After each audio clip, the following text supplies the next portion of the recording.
Hello Karthik. Hello Kavya, ఏం చేస్తున్నావే? ఏం లేదు కార్తీక్, ఫోన్ ఎందుకు చేసినావు? ఫోన్ ఎందుకు ఇచ్చినావు అంటావేంది? ఏదో పరాయిలాగా వేసినట్టు నీతో మాట్లాడబుద్ది ఏంది, అందుకే కాల్ చేసిన. నీ మెంటలోడ, పొద్దున్న నుంచి తిరుగుతూనే ఉన్నాగా, పొద్దున్న నుంచి నీతోనే ఉన్నా కదా, ఇంకేం మాట్లాడతావు? అవునే తిరిగినాం. అయితే ఏంది ఇప్పుడు? నా పిల్లతో నాకు ఇప్పుడు మాట్లాడబుద్ది ఏంది, అందుకనే ఫోన్ చేసిన. ఏం చేయొద్దా?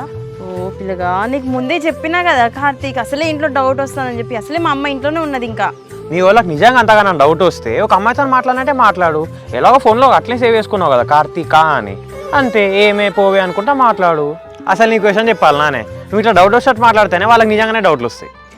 సరేనే, తిన్నావా? మహానటి పర్ఫార్మెన్స్ ఏం చేస్తున్నావే?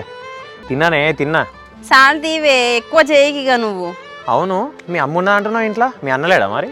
మా అన్న ఉంటే నీతో మాట్లాడేంత ధైర్యం నాకు లేదు, కానీ ఉంటానా, బాయ్. ఎక్కువ చేయకే, ఇంకో 2 minutes మాట్లాడు. అవును, మీ అమ్మకి అసలు ఎందుకు ఎంత అనుమానం నీ మీద? ఏమో నాకేం తెలుసు, మన జాగ్రత్తలు మనం ఉంటే మనకే మంచిది కదా. అవునా, సర్లే కానీ రేపు ఎటుపోదామే మరి? ఇప్పటికే కాలేజ్కి పోతలేని చెప్పి మా అన్నకి ఎక్కడ ఫోన్ చేస్తాడో అని మస్తు భయపడతానా.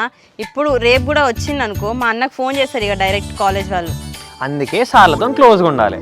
అయినా మా ఫ్రెండ్స్ ఉన్నారు కదనే, వాళ్ళకి చెప్పొచ్చు కదా నీకు అటెండెన్స్ చేయమని. ఏమవుతుంది? ఇగో నాకంత తెలివి లేదు, రేపు కలవాల్సిన అవసరం కూడా లేదు. సరేనా, ఉంటాను, బాయ్. అబ్బో, నా బిడ్డ దొంగతనాడా మళ్ళీ మాట్లాడుతుంది కదా. అవసరమే లేదే, నేను ఖచ్చితంగా బస్ స్టాప్కి వస్తా, కలుద్దాం, తిరుగుదాం, ఫిక్స్ ఇది. చెప్తే అర్థం చేసుకో కార్తీక్, అంత పిచ్చర్లోకి వేసావేంది? అవునే, నీ పిచ్చిలో పడే ఇట్లా తిరుగుతున్నా. లవ్ యూ అంతే. సరే, లవ్ యూ టూ.